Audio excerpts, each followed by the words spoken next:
St. Dunstan's is returning to their Greek theater with their season closer Head Over Heels. And today we're talking with director Jerry Haines and cast member Angela VanKempen about this production. Thank you so much for being here. You're welcome. It's good to be here. I'm glad you're doing this. Thank you. You're so welcome. Again, we're so excited. This is such a cool thing to do. I've got to see quite a few different shows out in the Greek theater. They did, Grease last year. We've had Sound of Music. Much Ado About Nothing opened this season. Jerry, what's it kind of like to kind of close out the season in such a cool environment like a Greek theater? Like you, I've seen many shows in the Greek, but this is my first time directing for St. Dunstan's and directing in the Greek. I just kind of like bit off more than I could chew for my first time, but that's a lot. Yeah, it's been a wonderful experience. I'm learning a lot about doing a show outside.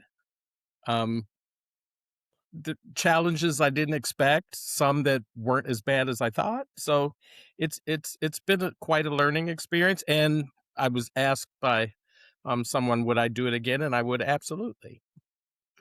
Angela, is this your first time out in the Greek? No, I've done a lot of shows. I think this is maybe fourth or fifth time I've acted out there. And then I assistant directed Sound of Music and choreographed that and choreographed Much Ado and Something Rotten in 2022. So I have a lot of experience in the Greek, but it's different every time. There's some new challenge every time. But it's like, I always describe it as like when it's bad and it goes bad, it's bad because it rains, show's over, but when it's right, it is like the most magical place ever. There's no place like it. Even when it rains a little bit, it can still be magical. I remember when I saw Grease, it was like just lightly misting. And so like, it wasn't to the point where like people were like falling on the stage and stuff like that, but it was just like, it added some ambiance, Yeah, there you go. So Angela, how would you say opening weekend went? Because you just had your opening weekend for Head Over Heels. Yeah, I think it went well. We had like really energetic crowds Friday and Saturday night. A little bit lighter crowd on Sunday, but they were small but mighty. A lot of theater friends in the audience, so that's always fun. Yeah, I think it went well. It's a show that a lot of people maybe don't know, so it's not like Sound of Music or something that's been around for so long, and everybody and their mothers coming.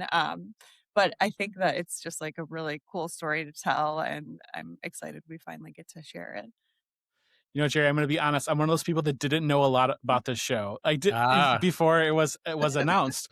So for those who maybe are like me or in the same wheelhouse, what is going on in Head Over Heels? I was asked that question on TV and I kind of flubbed it because it's kind of a difficult story to tell in a nutshell without doing the whole thing. But I'll try.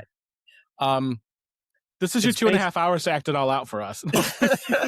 A one-man show. I would watch. Yes. The book is classic. It's Greek. It's based on, I'm not going to get the name right, but Arcadia, I think. Okay. And it's the story of a family, of a father who is kind of, you could say, stuck in tradition. And I love his last line. He doesn't really know his people. He thinks he does, but he doesn't know the citizens of Arcadia. He doesn't really know his own family, but he's stuck in tradition and he wants things to go his way.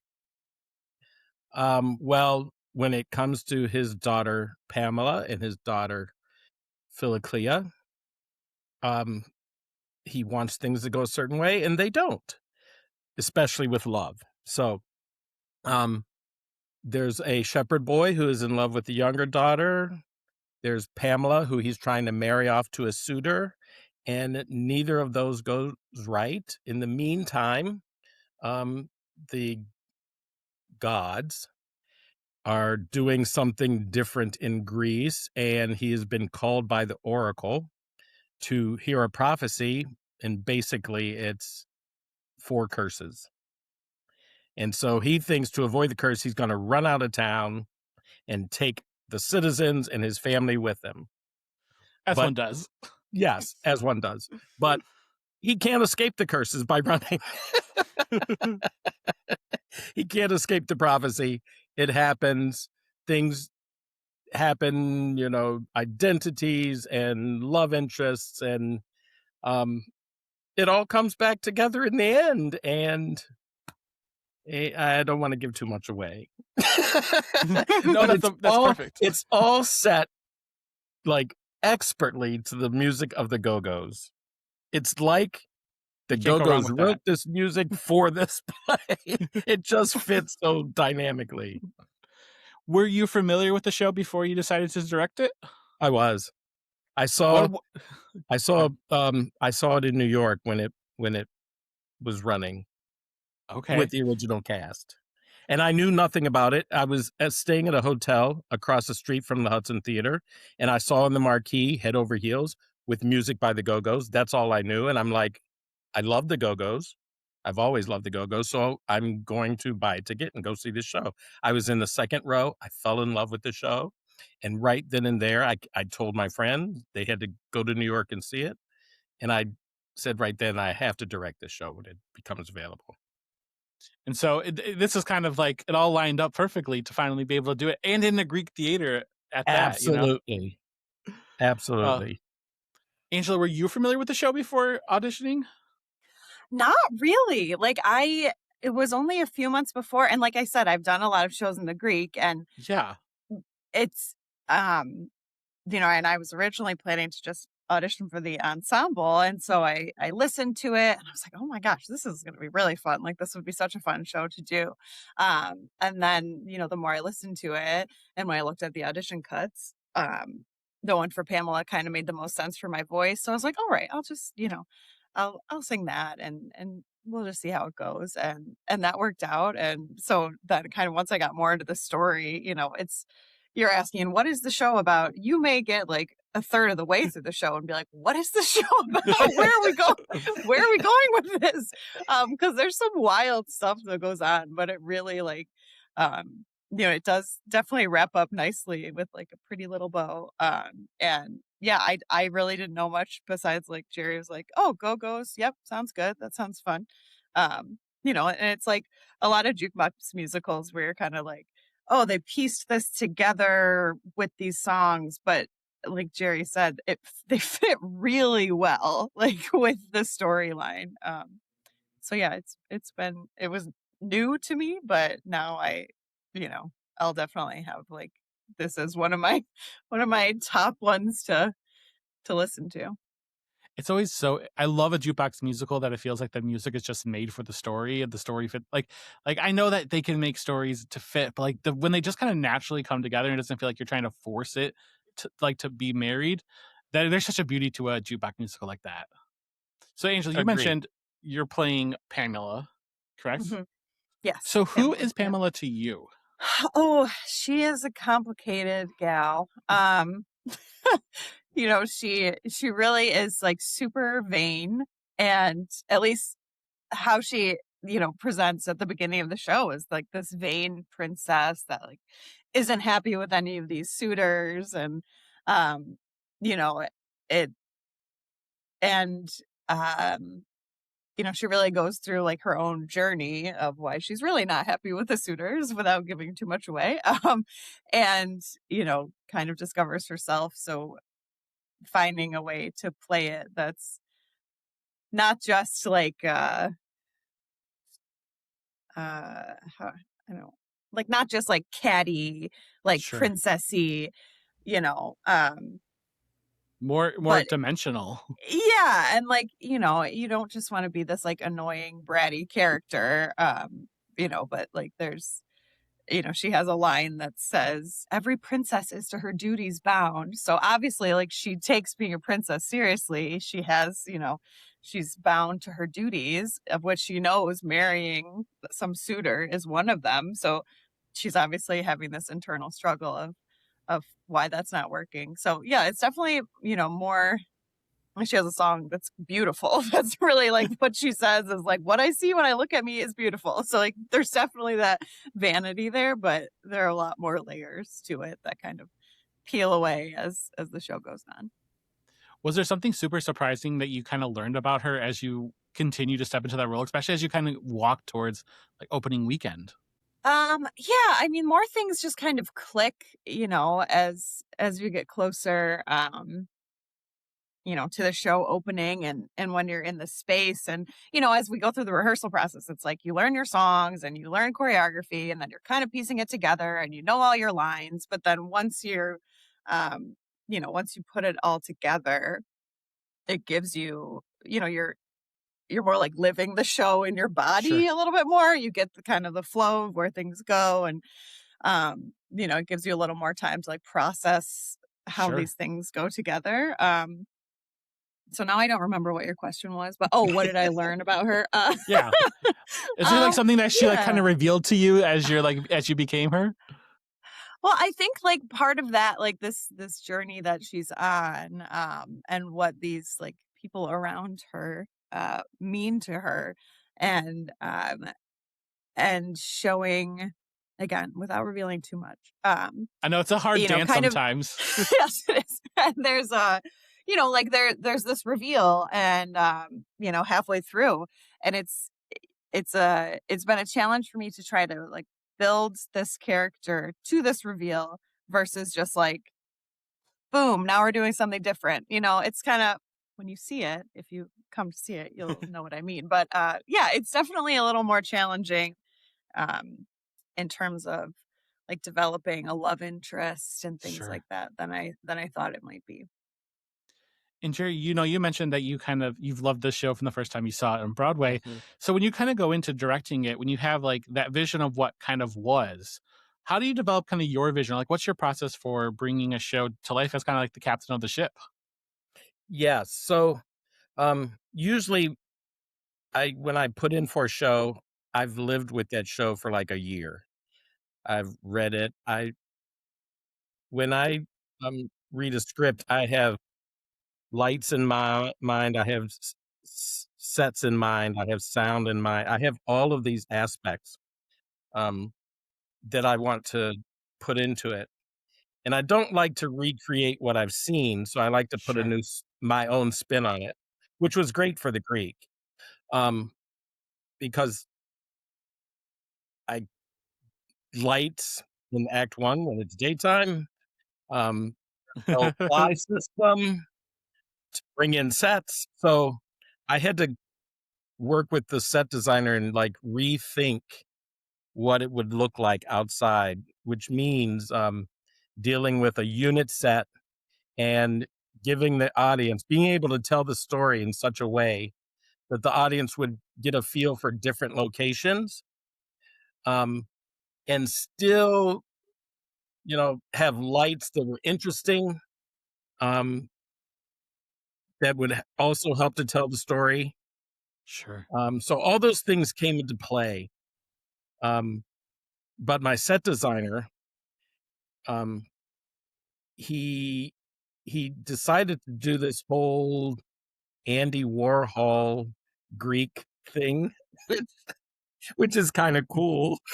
For sure. Um, it just works. So there was that aspect. The other one was staying true to the story, and because what I liked when they did it on Broadway is I didn't know it was as funny as it was, but the actors played it straight, which made it even more funny. Sure. They took it seriously, um, which made it even funnier for the audience because it drew you in and you believed it. And I did want to get that across with my actors. I'm like, okay, we're telling the story. We're going to try and tell it as straight as possible. Um, and then we found out that that really didn't. That really, it kind of works, but it doesn't. So I kind of gave them the freedom once they knew their lines and their songs, and like, okay, now give me the details. Like, who are these people? And so there's a little bit of ad-libbing that comes in now, which works beautifully because it makes them feel like they're real, like they're reacting Sure.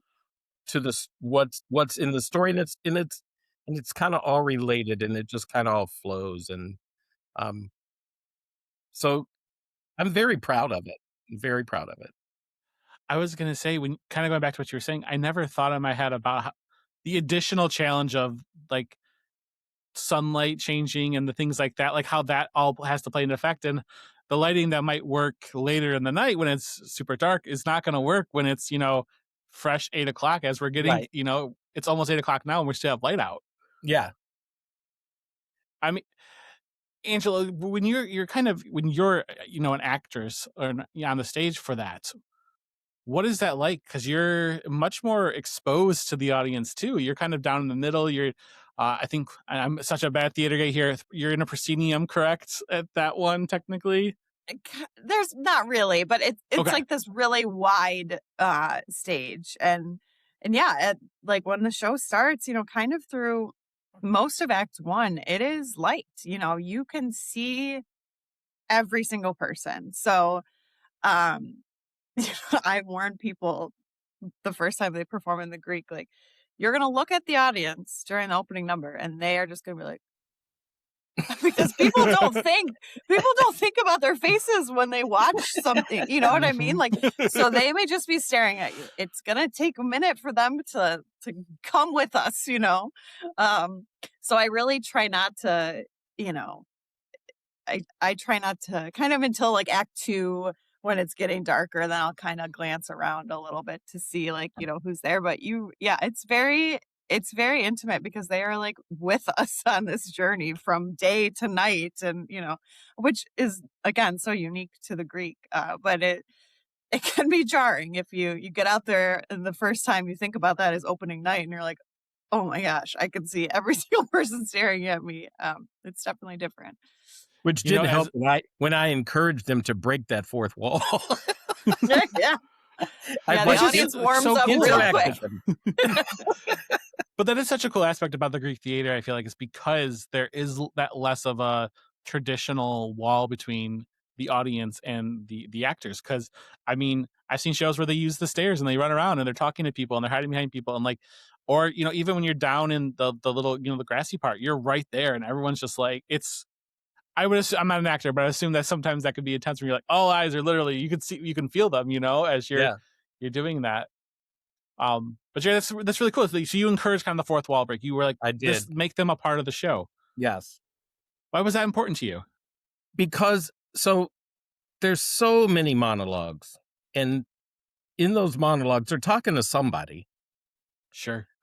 So it started with those actors who had those monologues. I'm like, they're there. You need to talk to somebody.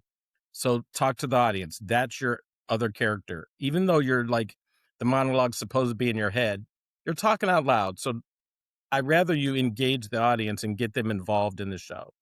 When the show opens, and since there's no curtain, I told the actors as they're coming out, wave at the audience, talk to the audience, get them involved from from that opening number. And then the character of Pythio, that's all he does is interact with the audience. So it was important for me, for a show that people really don't know.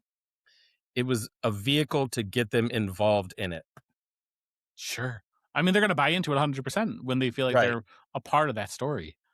And speaking of the music, you mentioned about how this is the Go-Go's.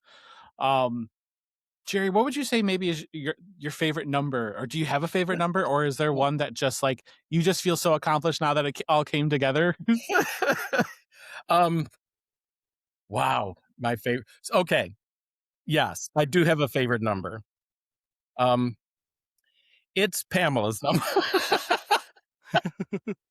It's at the end of Act 1. It is my favorite number. It's one of the one songs I didn't know by the Go-Go's. Okay. When I first saw the show, I'm like, I don't know this song, and I have since went back and listened to it. But it is my absolute favorite number in the show. When I saw it on Broadway, I've seen shows where a character has stopped the show, but in this particular instance, Bonnie Milligan stopped the show and people were on their feet for like 3 minutes. Gosh, wow.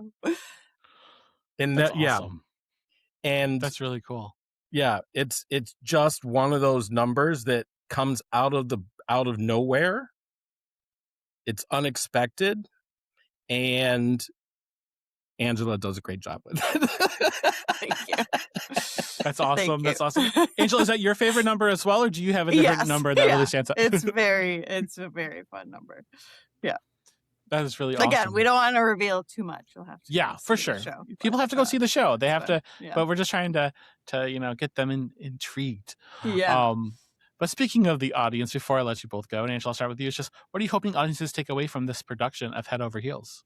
The story is really, I mean, one of like love and self-acceptance. You know, there's a lot of crazy stuff that happens along the way in this journey, but that is, you know, it's like these characters are learning who they are. And, you know, I hope, like, you know, it's a pretty queer show and there's a lot of queer storylines going on. And, you know, it being Pride Month, like, I think it's just such a nice time to be doing the show. And, um, you know, it definitely will give you a lot of warm fuzzies. And, yeah, I think people will really, you know, like come for the Go-Go's music and the dancing and the costumes. Like, we haven't talked about the costumes. They are a wild, bright, colorful ride. So come for that, and then you'll definitely leave uplifted for sure. Absolutely. Real quickly, we do got to talk about I'll come back to you, Jerry. I promise we're going to answer the Okay. question for you as well. But the costumes, they are bright, they are colorful, they are very vibrant. It has to be really cool to kind of step into a costume that just is larger than life in a way. When I got the show, I had 2 words in mind, and I told Linda, our costumer, Linda Watson, I said, I need to do a mix of Elizabethan and 80s. That's awesome. I really wanted to bring out the 80s part of it because of the Go-Go's. And then there's the classic dialogue of the classic story. So I'm like, and her and Janie they did a great job. They just ran with it. I was going to say, I love when you say the 80s. For people, obviously, look up some images of St. Dunstan's. The costumes like that, because like it's the colors specifically, man. They are just so. It kind of reminds you of like a Taco Bell almost from like the 90s. You know what I mean? But like in a good way. Like in a good way. You know, like I have fond memories as a child walking in there and seeing the vibrant colors, and it was so exciting.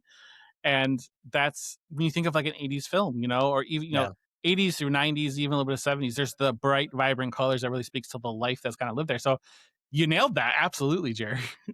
Yeah, and like the hair and makeup, you know, there's lots of like, you know, people are like have their hair really big, some kind of like David Bowie inspired makeup, Yeah. some really bright colors, glitter too, which wasn't so much an 80s thing, but still, like, you know, it's like a fun, bright, where like if you just saw one person in one of these costumes, you'd be like, what? But then you see the big picture and you're like, yeah, like this really works.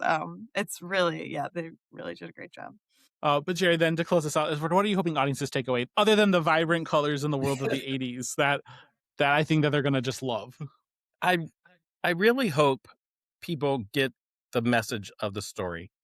And that is, each of us has a life we have to live, and we should live it authentically and unapologetically, because that's what the characters end up doing. And that's what they learn in this journey. Not only, you know, the daughters, but the shepherd boy, Musidorus. He learns to embrace his feminine side. Um, the king learns that, you know, he can't solve every problem. That, you know, sometimes you have to set aside tradition for something new. So I hope that's what I really hope that audiences take away from it. Yeah, I hope they dance and sing to the Go-Go's music, but I really hope they get the story um, itself and what that message is.